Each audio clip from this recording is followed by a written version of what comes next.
Laudetur Jesus Christus, Semper Laudetur. Frères et sœurs, la fois passée, nous avons présenté la paresse. Qu'est-ce que la paresse? La nature de la paresse. Aujourd'hui, nous vous parlerons des effets de la paresse.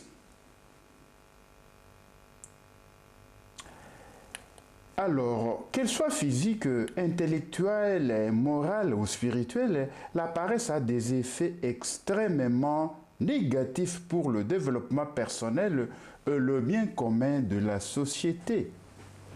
Il faut en prendre garde, car en plus de graves désavantages temporels, elle peut compromettre notre salut éternel, comme notre Seigneur nous en avertit dans la parabole du talent, Matthieu chapitre 25, du 14e au 30e verset, et les châtiments du figuier stérile, Matthieu chapitre 21, du 18e au 20e verset, et l'apologue de la vigne, Jean chapitre 15, du 1er au 9e verset. Les effets principaux de la paresse sont les suivants. 1.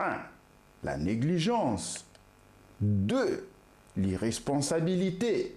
3. L'inconstance. 4. La régression morale. La paresse engendre aussi l'injustice et le mensonge. Parlons maintenant de la négligence. La négligence, voilà l'obstacle qui s'oppose à nos progrès dans tous les domaines. Elle est le fruit de la curiosité, des attachements désordonnés et des occupations qui nous entraînent en dehors de la volonté de Dieu. Elle procède d'une déficience dans le choix de ce qu'on a à faire ou des moyens qu'on doit prendre pour le faire. Elle est ainsi un défaut de prudence, car elle est un non-choix de la volonté actuelle de Dieu sur nous, et par suite, un choix qui s'exerce contre notre bien et contre le bien du prochain. C'est elle qui nous fait remettre à plus tard ce qu'il faut faire maintenant. Elle est la mère de cette maladie qu'on appelle la procrastination, qui consiste à remettre au lendemain ce que le devoir nous demande aujourd'hui. Et cela indéfiniment, car un premier délai en entraîne un second, celui-ci une troisième, et ainsi des autres. La négligence affaiblit la volonté. En lui donnant horreur du travail, elle obscurcit aussi l'intelligence. Elle ne s'oppose pas seulement à la diligence dans le travail en nous faisant remettre à plus tard, mais encore au temps où notre travail doit être fait. Car c'est une très subtile négligence que de remplir ses obligations avant le temps et de s'en débarrasser bien vite sans s'occuper des biens à faire. La fin qu'on se propose alors, c'est de se reposer dans l'oisiveté. Et c'est l'esprit tout occupé de cette pensée qu'on se hâte d'agir. Il s'ensuit un grand désordre qui provient de ce qu'on ne considère pas la valeur d'une bonne action faite dans son temps, et avec une ferme résolution de surmonter les obstacles et les difficultés que la négligence nous oppose. Il est très important de combattre la négligence, fille de la paresse. Autrement, celle-ci finit par nous dominer. Être dominé par la paresse, cela signifie vivre de plus en plus sous le règne de la peur de l'effort. On craint alors d'affronter les difficultés qui se présentent actuellement. Et cette crainte s'étend aux difficultés qu'on prévoit pour l'avenir, de sorte que par les biais de la paresse, qui s'exprime surtout par l'habitude de la négligence, la tristesse de l'inquiétude devant le futur s'empare de nous. Si la négligence tend à glisser son venin dans tout notre agir, c'est dans la vie spirituelle qu'elle nous fait le plus grand tort. Par la peur de l'effort fait dans son temps, elle affecte non seulement nos actions actuelles et futures, mais elle détruit les bonnes habitudes qu'on aurait déjà acquises. Semblable au ver qui attaque l'arbre dans sa sève, la paresse ronge insensiblement et dévore la moelle de la vie spirituelle.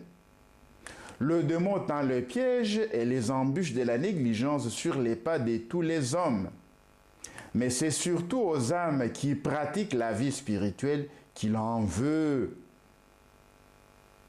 L'irresponsabilité. La paresse engendre l'irresponsabilité en ce sens que la négligence habituelle s'accompagne de la perte du sens des responsabilités. La paresse grève la société d'être irresponsables, c'est-à-dire des personnes qui n'assument pas leurs responsabilités, dans la mesure même de leur négligence à remplir leurs devoirs. La paresse, en tant qu'une peur de l'effort, aussi longtemps qu'elle n'est pas vaincue, menace la persévérance dans une ligne de conduite qui nous est donnée ou qu'on s'est fixée. Une difficulté jugée trop grande avant même qu'on ait fait des efforts sérieux pour la vaincre jette aussitôt l'âme dans l'abattement et alors on change d'orientation, on abandonne le combat avant même de combattre ou après avoir lâchement combattu. Et notre effet, c'est la régression morale. Parce qu'elle est l'ennemi du progrès dans toutes les vertus, la paresse provoque la régression morale. La vie aspire à se développer en nous. Si la peur de l'effort empêche de se développer, elle régresse. On ne peut s'installer dans la facilité et la médiocrité sans régresser.